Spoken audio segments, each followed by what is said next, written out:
গত ২১ মে চট্টগ্রামের বাকলিয়ার চেয়ারম্যান ঘাটা এলাকায় ৩.৫ বছর বয়সী এক শিশুকে ডেকে নিয়ে ধর্ষণের অভিযোগ ওঠে ডেকোরেটরস কর্মী মনির হোসেনের বিরুদ্ধে। এই ঘটনার পর বিক্ষোভে ফেটে পড়ে স্থানীয় জনতা। তবে ক্ষোভের আগুনে ঘি পড়ে তখনই যখন গ্রেপ্তারকৃত আসামিকে থানায় নিয়ে যেতে বাধা দেয় এলাকাবাসী। মনির হোসেনকে নিজেদের হাতে তুলে দেওয়ার দাবিতে পুলিশকে অবরুদ্ধ করে রাখে তারা।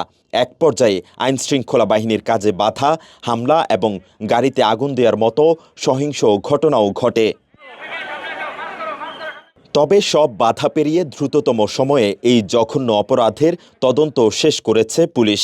ঘটনাটি প্রমাণিত হওয়ায় একমাত্র আসামি মনির হোসেনকে অভিযুক্ত করে বৃহস্পতিবার বিকেলে আদালতে চূড়ান্ত তদন্ত প্রতিবেদন জমা দিয়েছে সংস্থাটি।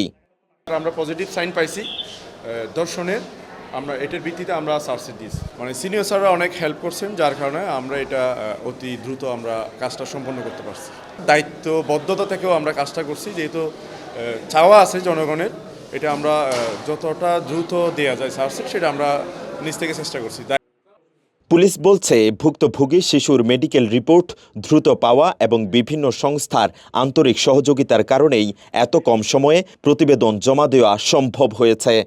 আমরা একটা মেসেজ ক্রিয়েট করতে পারতেছি, পুলিশের সব ইউনিটি, যে পুলিশের এন্ড থেকে, তদন্তের এন্ড থেকে আমাদের আসলে সেরকম কোনো ডিলে হচ্ছে না। আমরা দ্রুত সময়ের মধ্যে তদন্ত সম্পন্ন করতেছি, আর তদন্ত সম্পন্ন হওয়া মানে বিচার কার্য শুরু হয়ে যাওয়া।